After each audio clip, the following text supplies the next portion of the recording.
Apóstolo Tiago, capítulo 1, versículo 19 e 20. Hoje vamos ler mais um tanto.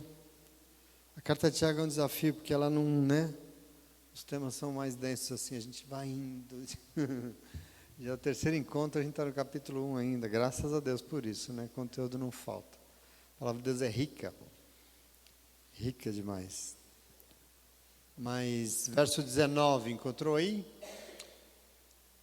Diz assim a palavra de Deus: meus amados irmãos, tenham isso em mente, sejam todos prontos para ouvir, tardios para falar e tardios para irar-se, pois a ira do homem não produz a justiça de Deus. Amém? Aqui já tem conteúdo demais, mas nós retomamos a nossa leitura. E é interessante, eu comento um pouco sobre essa carta. É importante sempre a gente entender a importância dela, porque além das cartas de Paulo, é um registro muito interessante da realidade das primeiras igrejas, da realidade das igrejas que estavam no primeiro século. Depois que o nosso Senhor Jesus Cristo subiu aos céus, no ano 33, do ano 33 até o final desse século, os próximos 60 anos assim, constituiu-se as igrejas, as comunidades. E aqui nós temos um registro muito interessante, mais interessante talvez essa ainda, porque aqui nós estamos falando da primeira, talvez, igreja, do primeiro momento, aquela que foi constituída em Jerusalém. Pela ordem, né, nós sabemos que no livro de Atos, capítulo 2, Pedro ele pregou, e diz a Bíblia que 3.000 vidas se renderam ao Senhor e foram batizadas. Isso está em Atos 2, né, o princípio da igreja, o princípio das comunidades. Então, a partir daí, 3.000 vidas se renderam ao Senhor e se batizaram. Obviamente não eram todos moradores de Jerusalém, porque a Bíblia diz que nós estávamos numa festa de Pentecostes e tinha gente, judeus de toda a parte do mundo reunidos para a festa. Então se converteram ali naquele dia muitas vidas, não só ali de Jerusalém, mas de todo o mundo conhecido, né? Mas ali nesse dia, então, nesse primeiro evento, se constituiu, parece que a primeira comunidade cristã, a mais antiga, na cidade de Jerusalém. Aqui começa a história da igreja, é importante que você entenda. Eu confesso para vocês que quando eu penso na minha cabeça sobre igreja, é para esse lugar que eu volto. Quando você pensa aqui que é igreja, né, você tem tantas, depois de 2000 anos, você tem tanta coisa que é igreja, mas eu particularmente volto para cá. Quando eu imagino numa igreja que agrada ao Senhor, eu não olho para as igrejas nem tradicionais, nem históricas, nem pentecostais, nada.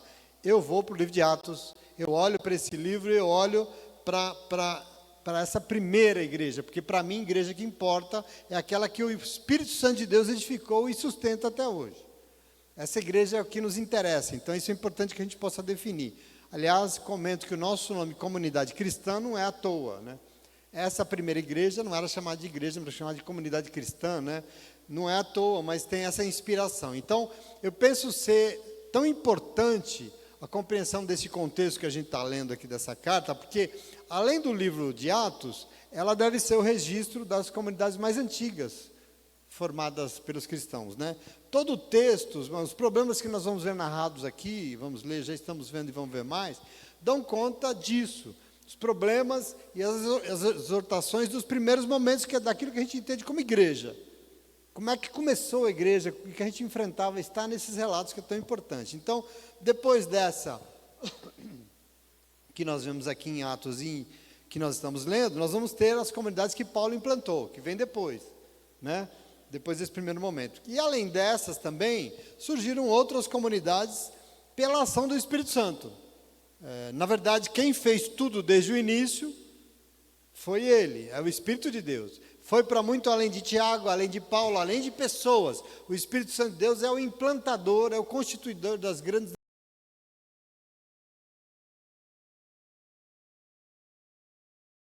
O Espírito Santo usou Pedro, usou João, usou Tiago, que nós estamos lendo, usou Paulo, mas ele foi além. Por exemplo, surgiu uma igreja lá na cidade de Roma. Nenhum desses sujeitos fundou essa igreja. Quem que fundou essa igreja? O Espírito Santo de Deus. Ele que vai, quer dizer, ele age onde ele quiser, como ele quiser, na hora que ele bem quiser. E lá em Roma, parece que o Espírito Santo de Deus usou um casal. que nós lemos sobre ele no livro de Atos, Priscila e Áquila, para constituir uma igreja na cidade de Roma. E isso é muito importante, porque igreja não pode ser uma idealização humana somente. E isso até hoje, tá bom? Você conhece tantas igrejas por aí, mas não é um projeto humano. Ela só é a igreja de Jesus quando ela for um projeto do próprio Espírito Santo. Isso é muito importante que você, congregando onde você estiver, olhe para a origem da tua igreja, para o mover da tua igreja, de onde surgiu tudo isso.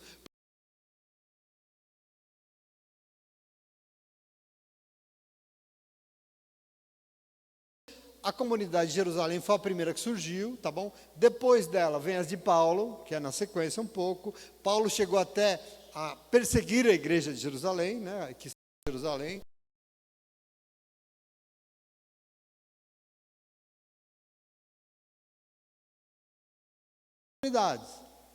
Os evangelhos, cada um deles, são 4, né?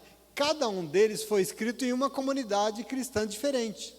Por exemplo, o primeiro evangelho, no ano 68, de Marcos. Marcos era participante de uma comunidade cristã que existia ali num lugar específico. Mateus e Lucas foram logo na sequência, uns 15 anos depois, eram 2 igrejas diferentes que tinham lá também. E assim também foi com o evangelho de João, que foi escrito mais no final do primeiro século, de uma outra comunidade diferente. Por isso que os evangelhos, cada um tem uma particularidade. Cada um desses evangelhos é fruto de uma igreja, de uma comunidade que existia ali no primeiro século, tá bom? Só para você ter ideia como é que o Espírito Santo de Deus age. Observe que ele soprou em Atos 2, ele iniciou um trabalho e ele não parou. Aliás, graças a Deus, ele trabalhou, ele disseminou as comunidades no mundo todo, e o lindo é que ele não parou até hoje. Ele continua soprando e constituindo comunidades, graças a Deus por isso. Então, depois de séculos, aliás, de milênios de existência, disso que a gente entende como igreja, muitas se perderam na caminhada. Mas veja, o Espírito Santo de Deus não desiste, ele nunca desistiu, e ele sempre insiste em reunir um povo sob a sua autoridade para trabalhar, para implantar o reino de Deus na terra. Essa obra é do Espírito de Deus. É ele que constitui a igreja, é ele que sustenta a igreja, é ele que move a igreja. Então, ler a carta de Tiago é uma preciosidade para nós, porque os ensinamentos que nós vamos encontrar aqui são a essência do trabalho do Espírito Santo de Deus nos primórdios da igreja, nas primeiras igrejas. Então, é muito importante isso. Nós vamos enfrentar aqui, na leitura, muitos problemas que a igreja enfrentava. E esses problemas são fundamentais, porque continuam, aliás, até hoje sendo esses registros um tesouro importante para aquilo que o Espírito Santo deseja, para aquilo que ele começou e que ele não quer que se perca. E eu acho lindo que até hoje ele usa e tem usado num povo aqui no Riacho Grande, para que ele faça a obra que não é desejo de pessoas, mas é desejo de Deus, não é desejo de instituições religiosas,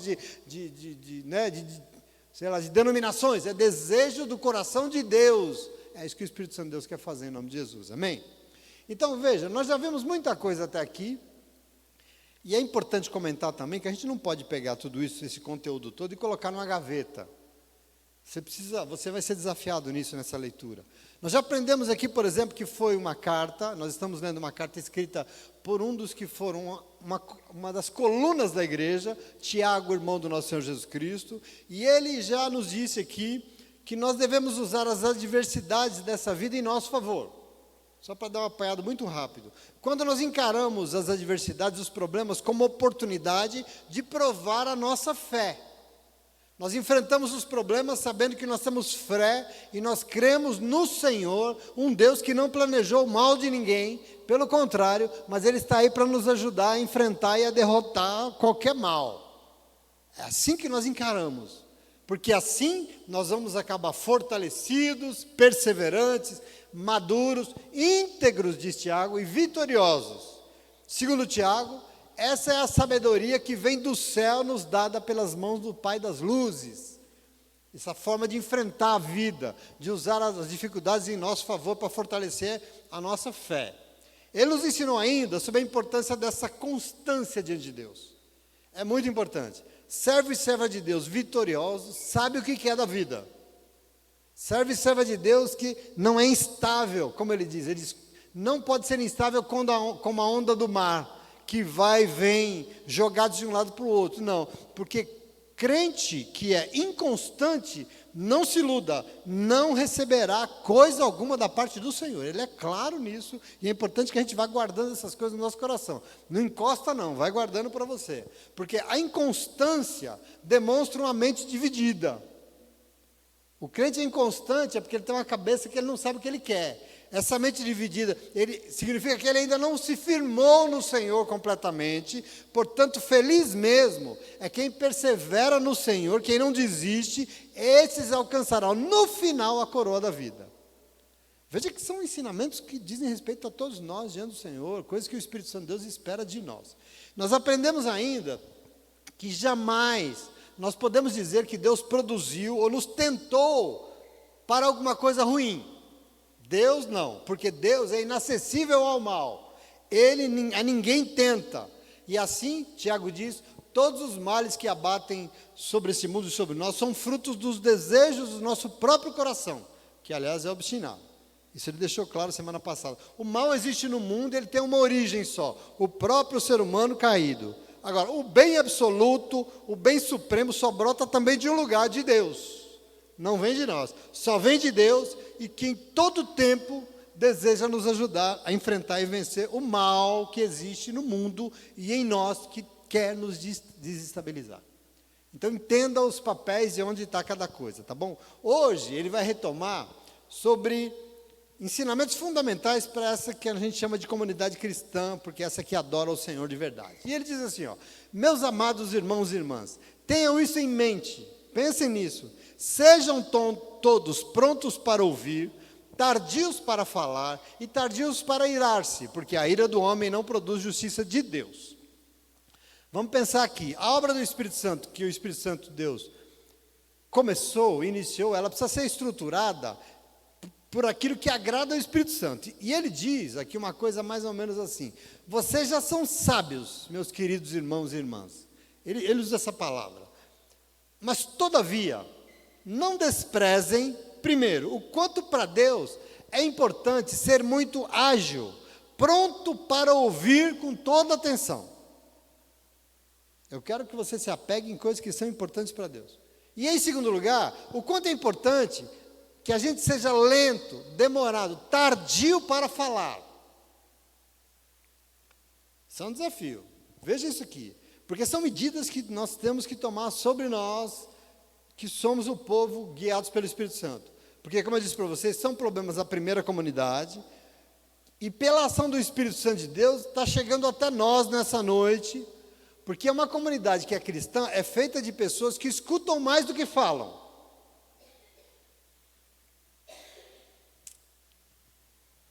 É um povo rapidinho, esperto em ouvir tudo com muita atenção, mas é bem lento quando o assunto é usar a língua para falar. Por quê? Porque já demonstra a santa sabedoria divina que ser humano é um ser dotado de uma boca, mas ganhou 2 orelhas, que dentro vem 2 ouvidos.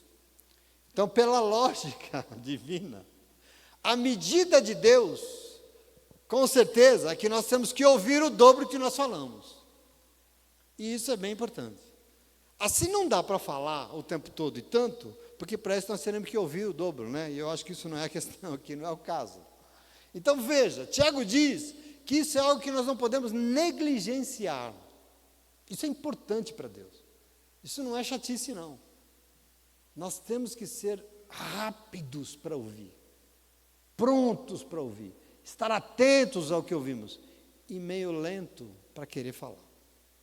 E aí, ouvindo esse ensino da palavra de Deus, eu já lembrei que essa semana, eu estava ouvindo um psicanalista na internet, aí um comentário, um famoso, Augusto Cury, ele diz sobre os segredos para uma vida leve, saudável e feliz. Esse povo gosta de ficar falando, né, dessa coisa de realização.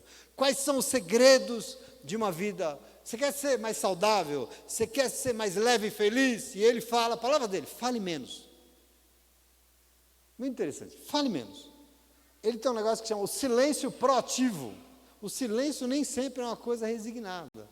O silêncio, ele é ativo. E ele tem um termo muito interessante, que ele diz que a oração dos sábios é o silêncio. A oração dos sábios é o silêncio. Porque, para ele, o que vale ouro na vida é a paz e não querer ter razão nas coisas. Mais vale um segundo de paz do que 25 horas querendo ter razão, falando e brigando. Isso ele diz. Cuidado, ele diz também, com o que você fala, porque tudo que você fala é registrado dentro de você, é registrado na tua alma. Tudo que você fala, de bom e de ruim. Quem fala o tempo todo está se enchendo de coisa o tempo todo. E isso é um problema. Isso é um problema para a nossa saúde, inclusive psíquica, mental, para a saúde do corpo. Nós vivemos um tempo estranho, depois que inventaram esse negócio de redes sociais, você sabe o que eu estou falando, parece que todo mundo tem que falar o tempo todo nessa vida sobre tudo, parece que a gente tem que ter opinião sobre tudo, e a gente tem que falar de tudo, meu Deus do céu, é impressionante, por isso as pessoas falam ansiosamente sobre tudo, é impressionante. Tiago vem nos lembrar nessa noite que para Deus não nos fez para falar tanto. Nós temos que falar, lógico, nós ganhamos uma língua para isso, nós precisamos falar, mas falar menos e ouvir mais. Porque quando a gente ouve, a gente aprende, a gente fica sabido. Você já percebeu que tem gente que você fala, ou você está falando, e a pessoa é tão ansiosa que ela não consegue ouvir, fala em cima, fala junto, fala ao mesmo tempo? Já percebeu isso? Você está falando, a pessoa está falando junto com você? Pois é, isso é uma coisa adoecida, e nós temos que tomar posse disso. Ela não espera nem você, não te ouve, ela vai falando em cima, enquanto você fala, e fala junto, querida, a sabedoria divina é ser bem rápido para ouvir e lento para falar. Essa coisa ansiosa dos tempos modernos não nos faz bem, nos adoece, e nós temos que tomar posse porque é a palavra de Deus para nós. E mais, porque nós temos que ser mais lento ainda para nos irar, porque a ira não produz a justiça de Deus. Observa isso. Nós temos um instinto em nós que é a raiva, né? E como todos os outros instintos, é algo que precisa ser considerado e controlado. Raiva. Principalmente quando o assunto é comunidade. Nós estamos aqui, a carta foi escrita por uma igreja, porque a ira é um estado de desequilíbrio da raiva. Nós ficamos desequilibrados. E quem se deixa dominar pela ira só faz isso porque acha que tem razão em alguma coisa. Ninguém se ira quando não tem razão. Quando você se ira porque você acha que você está certo, você fez um julgamento e você não concorda com o que está acontecendo, por exemplo, e assim alguém irado é alguém movido por uma justiça própria, por aquilo que você acha certo, por isso você fica iradinho, carrancudinho, brabinho. E você precisa tomar posse disso, porque Tiago diz que isso é um problema, porque quem se deixa dominar pela ira, quem não sabe ser tardio para irar-se, ou seja, quem não sabe deixar a ira para mais tarde, quem não sabe deixar ela em último lugar, é alguém que se deixa levar pela justiça própria. E isso não produz, aliás, isso impede a justiça que importa, que é a justiça de Deus. Porque se a justiça é minha, e eu estou todo bravo porque o que fizeram comigo eu não concordo, porque está errado, eu não concordo com isso, eu estou impedindo que Deus faça a justiça. A Bíblia diz, minha é a vingança, diz o Senhor, não é? Então a gente é iradinho à toa. E isso impede a justiça de Deus. Então, enquanto comunidade, no nosso meio, aliás, no nosso meio, nem no nosso meio, nem lá fora, nós temos que, em nenhum lugar, nenhum de nós, a nossa tarefa não significa que a gente realize a nossa própria justiça. O que a Bíblia chama é outra coisa. Enquanto comunidade, a nossa busca aqui, o que nós temos que, a palavra de Deus está nos conclamando, como igreja, é realizar a justiça de Deus. E nela, na justiça de Deus, nós não permitimos os nossos julgamentos, não é o nosso juízo, não é ele que tem que ser exercido, nós não vamos nos irar, porque nós estamos julgando alguma coisa errada, nós temos que nos esquecer o nosso julgamento e realizar a justiça de Deus, porque a nossa ira impede a justiça de Deus, e é importante pensar nisso, o único bom e justo, de fato, o único, é Deus, só Ele. Justiça que serve para a igreja de Jesus é a justiça dele, não é a nossa. Não somos nós que julgamos. A questão central para Tiago aqui é que quando nós permitimos que assuma o controle, a ira das coisas, nós estamos invalidando, nós estamos violando o princípio maior da justiça de Deus, que é o amor. Como é que Deus exerce justiça? Descendo o porrete? Mandando para o inferno? Amando. o amor de Deus. E a gente acaba inviabilizando isso, que é a medida de Deus. A medida de Deus, assim, a justiça de Deus sempre será exercida através do amor. E qualquer coisa em nós que invalide o que Deus tem, essa justa medida de Deus, precisa ser repreendido na nossa vida. Nós não podemos fazer isso. Às vezes até dentro de casa, nas nossas relações de família, a gente se acha tão certo, tem tanta razão nas coisas, e a gente fica tão bravo com umas coisas, e a gente está impedindo que Deus faça a sua justiça, e nós deveríamos repreender para exercer tudo isso que nós achamos com amor, e não com esse jugo todo, com essa raiva toda. Quem são os justos para Deus? A Bíblia fala tanto dos justos, né? Quem são os justos para Deus? Com certeza, quem se ira não é. Porque a medida de justiça de Deus é o amor e nada mais. Então, para ser justo diante de Deus, a nossa força de sermos encontrados por Deus como homens e mulheres justificados, lembrando que só os justos estarão diante do Senhor, poderão se apresentar diante dele, só quem mede tudo pelo amor, por aquilo que Deus mede. A justiça de Deus é o que serve para nós em nome de Jesus. Amém? Está claro esse primeiro momento? Veja o verso 21. Ele vai dizer assim, ó: portanto, livrem-se de toda impureza moral e da maldade que prevalece, e aceitem humildemente. Aqui vocês precisam prestar atenção. Sabe o negócio de ser rápido para ouvir? Aceitem humildemente a palavra implantada em vocês, o qual é poderosa para salvá-los. Veja bem, falando menos, ouvindo mais, retardando, refreando toda a ira que impede a justiça de Deus, nós temos que nos livrar de toda mancha, nós temos que nos livrar de toda mácula, qualquer coisa que possa manchar essa possibilidade de ser justo para Deus, nos afastando das impurezas e da maldade que prevalece no mundo, e acima de tudo, aceitando humildemente a palavra implantada em vocês, porque ela é poderosa para salvá-los. Glória a Deus. Glória a Deus. Alguns temas aqui vão ser muito relevantes para a nossa vida. Presta atenção aqui, nesse texto que nós estamos lendo. E como eu já disse, são temas fundamentais porque é o Espírito Santo de Deus. E aqui nós temos outro tema que é crucial nesse texto, que é a coisa do Espírito de Deus, que continua para nós até hoje, o que? A importância da palavra de Deus. E Tiago vai ser muito direto, porque ele diz que nós temos que nos preservar livres de manchas e da maldade, e que nós temos que aceitar com toda a humildade, o que? A palavra de Deus implantada em nós. Por quê? Porque ela é poderosa para nos salvar. E aqui eu volto no comentário que eu fiz no primeiro encontro, que Paulo não está... Ele está confirmando algo que Paulo já disse.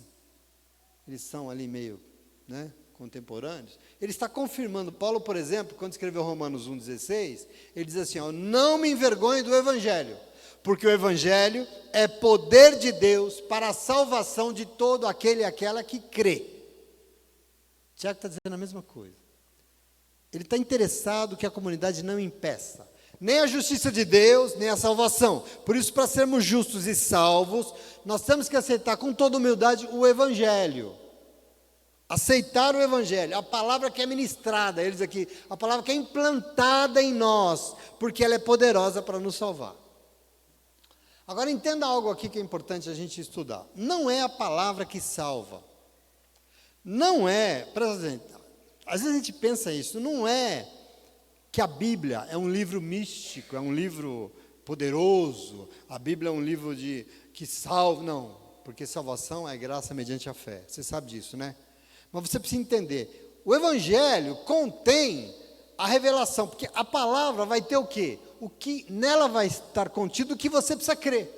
Se a salvação é pela graça mediante a fé, de onde vem a tua fé? Naquilo que está contido na palavra. Não é o livro, é o que nela está contido. E nós vamos entender isso. O Evangelho contém a revelação de Jesus Cristo, o Filho unigênito de Deus, que se deu em uma cruz de graça para nos salvar. E é pela fé que nós temos nisso que está lá revelado que nós seremos salvos. Não é o texto que salva. O conteúdo do texto que é absorvido por nós, que fortalece a nossa fé, que nos salva. Onde é que nós temos isso, essa revelação? Na Bíblia Sagrada, na Palavra de Deus. Ela contém a revelação do poder para salvar. É na palavra que está Jesus Cristo. É na palavra, na Bíblia que está a vida dele, a obra, os ensinos. É tudo que importa para a salvação. Então, lendo a palavra, por exemplo, eu lembro de Atos 4:10, Pedro, ele foi inquirido pelo Sinédrio, pelas autoridades, porque ele tinha curado um aleijado na porta formosa do templo, em Atos 3. Né? E aí chamam ele lá no Sinédrio e tal, e aí então, né, questionando Pedro sobre o homem curado, porque ele curou aquele homem em nome de Jesus, levanta e anda, não tem ouro nem prata, mas em nome de Jesus levanta. E ele é inquirido pelo Sinédrio. E aí ele fala assim, ó, versículo 10 do livro de Atos, capítulo 4. Saibam os senhores, e saiba todo o povo de Israel, que por meio do nome de Jesus Cristo Nazareno, a quem os senhores crucificaram, mas que em Deus o ressuscitou dos mortos, este homem está aí curado diante dos senhores, o aleijado. Este Jesus é a pedra que vocês construtores rejeitaram, e que se tornou a pedra angular. Não há salvação em nenhum outro, pois debaixo do céu não há nenhum outro nome dado aos homens pelo qual devamos ser salvos, a não ser o nome de Jesus. Observa, qual é o nome disso aqui? Eu estou lendo o quê? A Bíblia. O nome disso é poder de Deus para salvar. O quê? O que está sendo revelado aqui. Compreenda isso. Tiago diz que nós temos que aceitar com toda humildade essa palavra. Porque se nós não aceitarmos essa palavra, nós não vamos crer. Se nós não cremos, não seremos salvos. Percebe? Se não cremos, nunca se esqueça que Paulo disse a mesma coisa. Porque Paulo afirmou, quando a fé vem por onde? De onde vem a nossa fé, Paulo disse? Pelo ouvir a ministração da palavra. Mesma coisa que você está falando. A Bíblia é poder de Deus para salvar. Por quê? Ouvindo a Bíblia, ouvindo a ministração da palavra, recebendo a palavra, nós encontraremos as medidas da nossa salvação. Ela é poder de Deus para nos salvar. Então veja, nessa hora eu já me sinto bem desafiado a pensar, porque não adianta simplesmente fazer parte de uma igreja. Eu estou salvo porque eu sou evangélico e eu frequento a igreja. Não é. Não adianta simplesmente frequentar culto, dizer que é convertido, se não aceita, com toda humildade, a palavra que revela onde está o poder de Deus para salvar, a saber, Jesus Cristo, que morreu para a nossa salvação pela graça.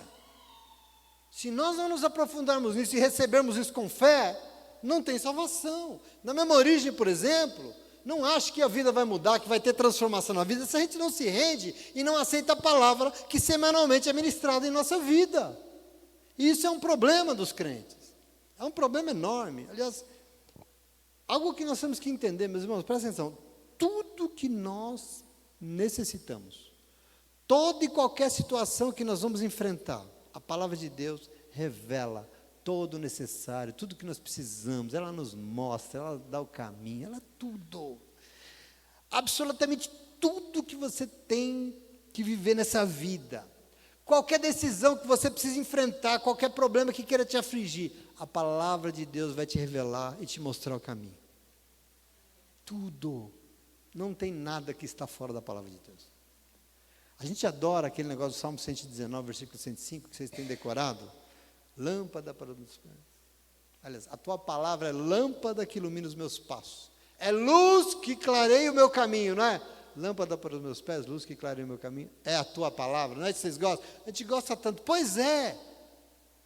Uma coisa é gostar, é ler, ouvir. Maravilha, ai que legal, ai pastor, que palavra, hein, tal. Outra coisa é tomar o que ouviu para si como verdade e permitir que a palavra realmente ilumine os nossos passos. Por que ela é uma lâmpada que ilumina o nosso passo? Porque nós vamos caminhar, e esse mundo é meio escuro, é cheio de trevas. Você precisa de algo iluminando para saber por onde você anda. Que algo, a palavra que é ministrada na tua vida. Essa que é a questão.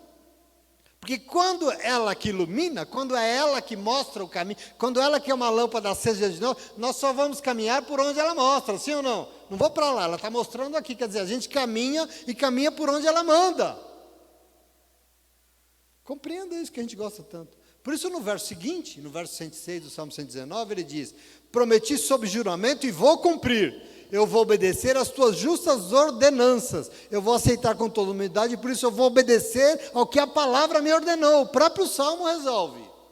Se ela é uma lâmpada, eu prometo ao Senhor, eu vou obedecê-la, porque eu vou caminhar por onde ela me indicar.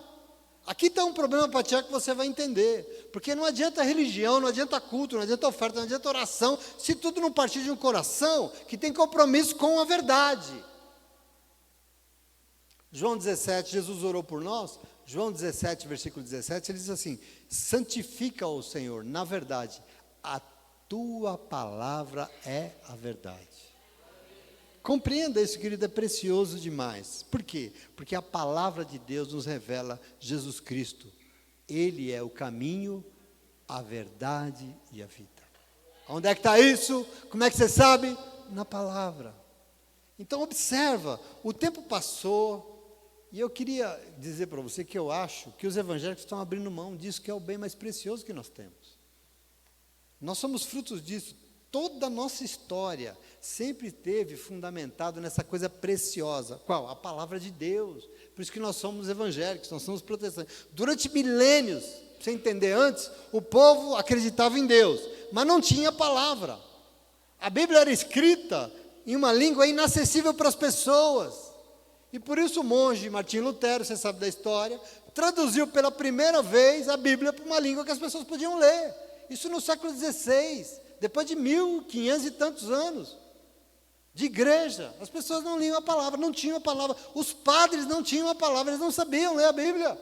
Os padres da igreja.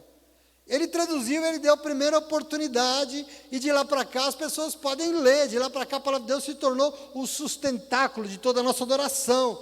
Não o livro, presta atenção, não o livro, porque tem gente que abre o livro no Salmo 91, está amarelo, pegando poeira, achando que vai espantar capeta dentro de casa. Não é o livro, é a revelação do texto, é Jesus Cristo revelado dentro do texto, é isso que salva.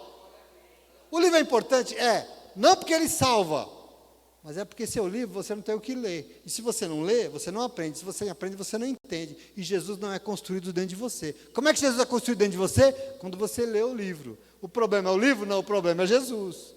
Adianta ler o livro se Jesus não é construído? Não adianta. Adianta ir na igreja ouvir a palavra e não entender nada e ir para cá sem entender? Não adianta nada. Porque não é só ler a palavra, é a revelação do Espírito Santo de Deus que constrói Jesus dentro de nós. E é isso que nos salva, amém? Aliás, eu já disse, eu vou repetir aqui. A questão não é o livro, porque o livro é feito de papel e tinta. É papel e tinta e nada mais, tem até uma capa. Agora, quando nós lemos, e como diz Tiago aqui, lemos e aceitamos com toda humildade, a palavra revela Jesus Cristo, e ela, porque eu aceitei, entra em mim, desce para o meu coração, e lá dentro do meu coração ela se torna aí a palavra de Deus. Fora ela não é. Fora de mim, no livro, na internet, onde for, ela não é a palavra dela, ela só é a palavra de Deus quando eu faço ela ser uma realidade dentro de mim. Fora é papel, é tinta, é tela de celular. Mas no nosso coração, ela se torna o poder de Deus para nos salvar. Entende a diferença? Por essa razão, nós precisamos obedecer, por exemplo, ao que diz o Salmo 119 também, no verso 11, que você também gosta, porque o Salmo 119, versículo 11 diz: a tua palavra escondi, guardada no fundo do meu coração, para não pecar contra ti. Palavra de Deus. Aqui estão um dos grandes nós da nossa vida. Se a gente ouve a palavra, mas aquilo não é uma realidade, não é ouvir, ouviu e saiu por aqui e foi embora, ouviu, sai daqui.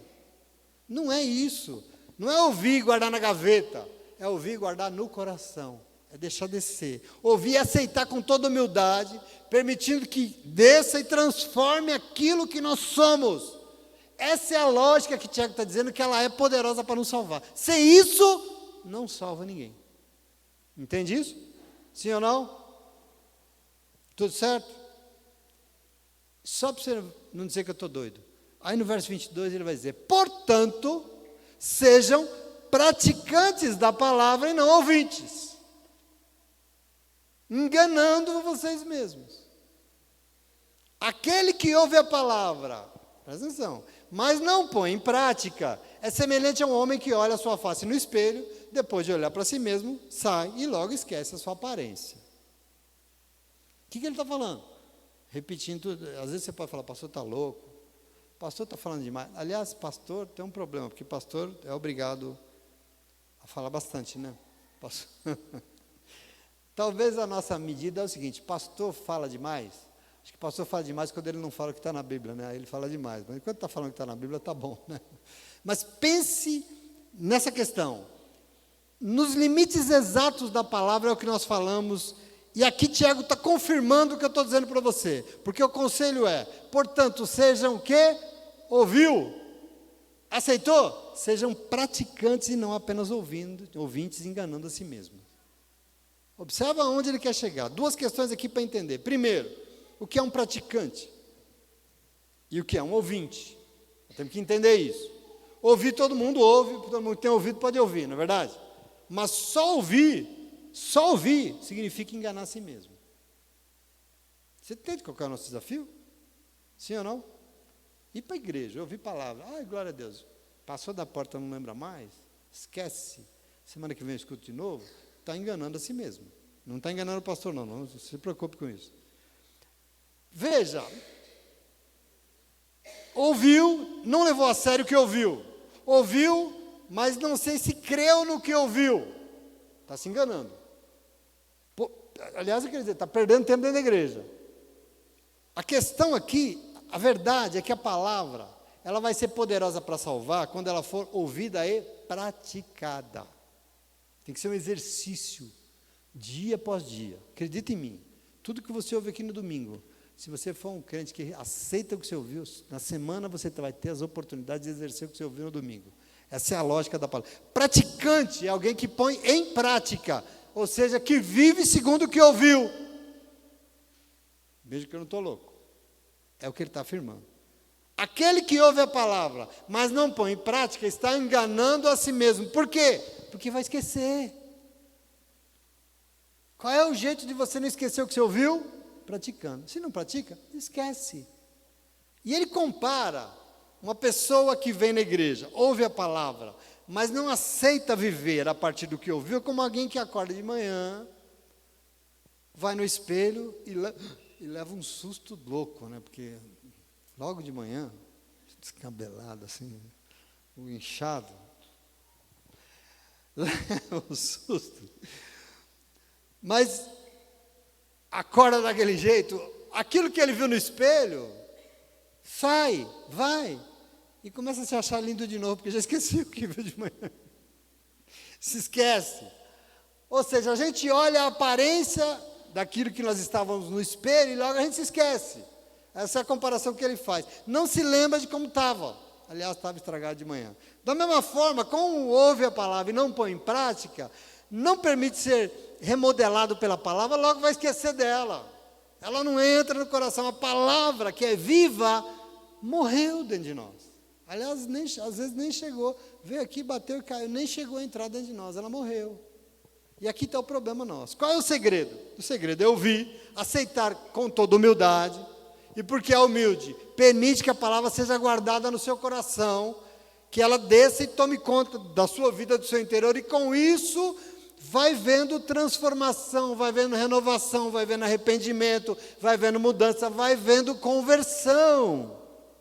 Porque o que converte o ser humano é a palavra de Deus. Quem convence o ser humano do erro, do pecado, do juízo, de tudo, é o Espírito Santo de Deus. E o Espírito Santo de Deus, por acaso, inspirou e revela a palavra para nos convencer de tudo isso. É aí que vai mudando as coisas. O contrário dessa conversão e da salvação, que a palavra pode ser ferramenta, é ouvir, esquecer e continuar a vidinha do mesmo jeito, como se nada tivesse acontecido. Que é o que geralmente as pessoas fazem. E aqui está o problema. Quem age assim está enganando a si mesmo e, pior, está desperdiçando uma oportunidade maravilhosa e única que o Espírito Santo quer dar de fazer de nós homens e mulheres justos aqui na terra. Veja como isso é importante, fundamental. Amém? Versículo 25, ele vai dizer assim: o contrário. Mas o homem que observa atentamente a lei perfeita, que traz a liberdade e persevera na prática dessa lei, não esquecendo o que ouviu, mas praticando-o, será feliz em tudo o que fizer. Olha que lindo isso. Olha como Deus promete. É um tempo, aliás, um tempo em que a medida de tudo é buscar autoajuda, né? Um tempo em que A gente vive de igrejas coachings, né, ensinando segredos de realização, segredos e tal. Tiago está nos dando aqui a medida do que é uma vida realmente realizada. Uma medida, você quer ser feliz, bem-sucedido em tudo que você fizer, independente do que for, da hora, da área, pode ser realizado espiritualmente, pode ser realizado sentimentalmente nos teus relacionamentos, pode ser realizado na tua área profissional, na tua carreira, na tua área financeira, não importa. A Bíblia Sagrada é um livro completo demais e contém tudo que nós precisamos. Entretanto, essa vida feliz e realizada tem um caminho e só um caminho. Nós temos que observar atentamente a perfeição dos mandamentos de Deus para a nossa vida. Aqui está o caminho de realização de uma vida plena. Isso que nós temos o tempo todo à nossa disposição. Presta atenção. Nós temos que tomar sobre nós, o quanto a palavra de Deus nos livra das garras do mal, nos livra das garras dos nossos próprios desejos, de tudo. Nós temos que aprender a perseverar na prática da palavra de Deus, não esquecendo o que nós ouvimos, mas praticando a palavra, porque aqui está o caminho de uma vida realizada, plena e feliz. Quer ser, pronto. É um caminho de uma vida plena, e eu não sei se você quer isso. Então, eu quero deixar para você esse momento de Tiago, em que ele valoriza tanto a importância da palavra de Deus para a nossa vida. Que nós possamos, presta atenção, a minha oração é que a palavra sempre possa nos iluminar. Que ela realmente seja para mim e para você neste lugar, uma lâmpada que nos ilumine. Que o Espírito Santo de Deus sempre acenda isso em nossa vida. Essa é toda a minha oração, esse é todo o sentido da minha vida. O dia que essa palavra parar de falar comigo, o dia que essa palavra parar de falar com você, esquece. Nós estamos perdidos, nós vamos viver na escuridão. Então que o Espírito Santo de Deus possa nos ajudar e nos fortalecer. Porque nós não nos reunimos para nos enganar. Não. Nós nos reunimos em torno de uma palavra que é poderosa para nos salvar. Você entende isso? Ela tem poder para nos salvar. Contém nela um poder para nos salvar. E tudo que nós buscamos nos pés do Senhor são as medidas de salvação. Nós precisamos disso, queridos, em nome de Jesus. Porque o mundo é escuro, o mundo é difícil, as pessoas estão aí, cada um dando tombo em todo mundo, é confuso. Nós precisamos de uma força e de uma luz que nos mostre o caminho. E essa luz é o Espírito Santo de Deus revelando uma palavra em nossa vida, em nome de Jesus. Que nós possamos ser um povo, então, prontinho, rápido para ouvir e lentos para falar, profundamente resistentes à ira, porque esse povo aqui é um povo justo diante de Deus. Veja, não pelas nossas próprias medidas, mas a justiça de Deus. Eu não sou justo porque eu não bato, não roubo, não, isso esquece, isso é medida nossa. Aí eu não faço isso, não faço aquilo, então eu sou justo. Não, as medidas de justiça são as medidas de Deus. E essas medidas são todas a partir do amor que tem que estar dentro de nós, em nome de Jesus. Então que nós possamos aceitar com toda humildade a palavra que o Espírito Santo de Deus implanta em nós todas as semanas. Porque aqui está o segredo. Aqui está o segredo da vida do crente. Aqui está o segredo da nossa existência diante de Deus. O segredo de tudo que Ele precisa de nós. Ela é poderosa para nos salvar. E aceitar aqui significa o quê? Segundo Tiago, pôr em prática. Não é aceitar, ouvir, entendi, pastor, entendeu? Aceitou? Aceito, tá. Não. Ouviu, entendeu, aceitou? Vive. Põe em prática, a partir daquilo que aceitou e que aprendeu. Viver a partir do que ouviu. E lógico que só vai viver se ouvir. Por isso nós temos que ser rápidos e prontos para ouvir. O ouvir é mais importante do que tudo. Aceitar e viver. Não é só ouvir, não adianta, mas é ouvir, aceitar, deixar descer para o coração e viver. Porque nós não queremos ser homens e mulheres que enganam a si mesmos. Amém? Também nós não somos crentes só de falar, né?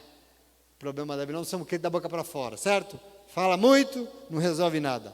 Nós somos crentes de verdade, que se compromete com a revelação da palavra de Deus. Recebe, aceita, muda de vida e faz ela mover todos os seus dias e os seus passos, em nome de Jesus. Amém? Você toma posse disso? Entendeu? Difícil? Capítulo 1 de Tiago é uma preciosidade. Concorda comigo? Volte sempre nisso, leia, porque tem medidas aqui que são espirituais para a nossa vida, que podem nos levar longe, que podem nos colocar diante da vontade de Deus. Essa que é soberana e que pode nos salvar em nome de Jesus. Amém? Deus abençoe, muito obrigado. Essa é a palavra do Senhor para essa noite. Se você quiser, pode até aplaudir e vamos adorar o Senhor. Glória a Deus.